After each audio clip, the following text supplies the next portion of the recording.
तो उत्तर प्रदेश चुनाव को लेकर बीजेपी का जन कल्याणकारी संकल्प पत्र अब जारी कर दिया गया है। गृह मंत्री अमित शाह को आप सुन रहे थे, उन्होंने बिंदुवार तरीके से बताया कि संकल्प पत्र में क्या कुछ होगा। उन्होंने समृद्ध कृषि की चर्चा की, उन्होंने सशक्त नारी की चर्चा की, जो पॉइंटवार तरीके से रखा गया है कि क्या कुछ मिलेगा। इसके अलावा बात की जाए शिक्षा पर, सक्षम युवा पर, उत्तर प्रदेश को किस तरह से सुशासन देना है, उस पर बातचीत की गई, उस पर पॉइंटवार तरीके से बताया गृह मंत्री अमित शाह ने। इसके अलावा जो अर्थव्यवस्था है, औद्योगिक विकास किस तरह से किया जाएगा आने वाले 5 सालों में, उसका भी जिक्र इस मैनिफेस्टो में किया गया है। बातचीत करने के लिए अमित शुक्ला इस वक्त हमारे साथ जुड़ गए। अमित, अगर पीछे 5 साल की बात की जाए उस संकल्प पत्र की और आज जो जारी किया बीजेपी ने, लगातार चाहे योगी आदित्यनाथ हो या फिर अमित शाह हो, उन्होंने यही कहा कि बीते 5 साल में हमने जो कहा हमने किया और आगे आने वाले 5 सालों में जो हम कह रहे हैं वो करके देंगे और प्रदेश को विकास के रास्ते पर आगे लेकर जाएंगे। बड़ी लाइन यही रही नीलू कि हमने जो कहा हमने करके दिखाया। 2017 में हमने जितने भी वादे किए थे, 212 हमने संकल्प लिए थे और 92 संकल्प, उसमें से 92% संकल्प हमने उसमें से पूरे कर दिए हैं। इस बात का जिक्र अमित शाह ने किया। बड़ा दिन भारतीय जनता पार्टी के लिए 10 फरवरी को पहले चरण का मतदान होना है, उससे पहले संकल्प पत्र जारी कर दिया गया है। संकल्प पत्र की जो बड़ी बातें हैं वो हम दर्शकों को बताते हैं।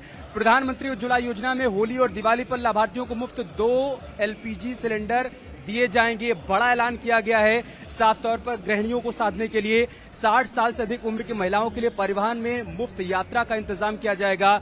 विधवा पेंशन योजना को बढ़ाकर 1500 रुपए कर दिया गया है, ये भी एक बड़ा ऐलान संकल्प पत्र में किया गया है। महापुरुषों तथा स्वतंत्रता संग्राम सेनानियों की जीवन गाथाओं और शैक्षिक पाठ्यक्रम में उनको शामिल किया जाएगा। संकल्प पत्र में इस बात का भी जिक्र किया गया है। साथ ही बड़ी बात, संकल्प पत्र में हर परिवार से एक व्यक्ति को रोजगार दिया जाएगा।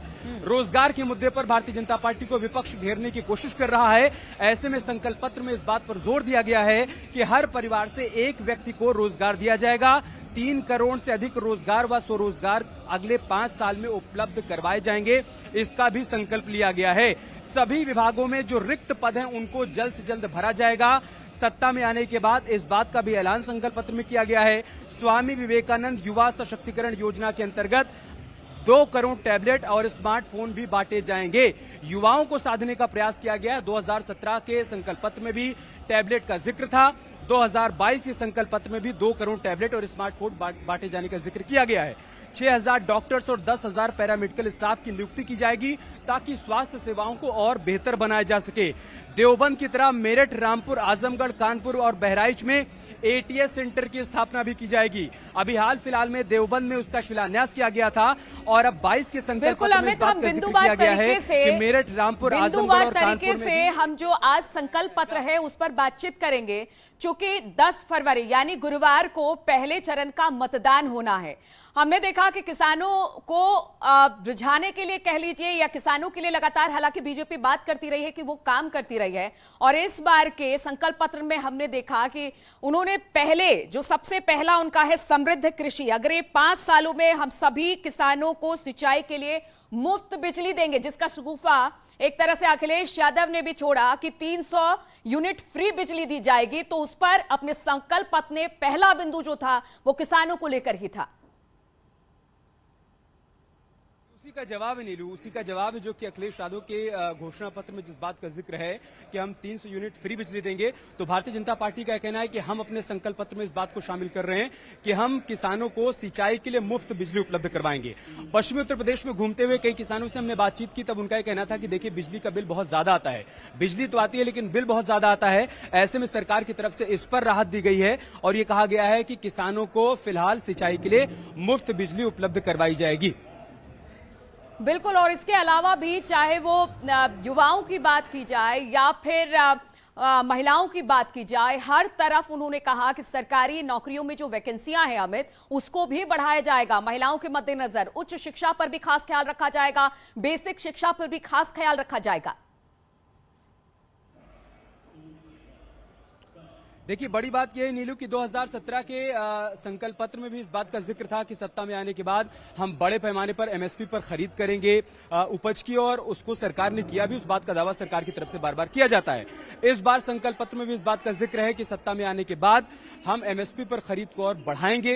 ये कोशिश करेंगे कि किसानों को इसका ज्यादा से ज्यादा फायदा मिल पाए।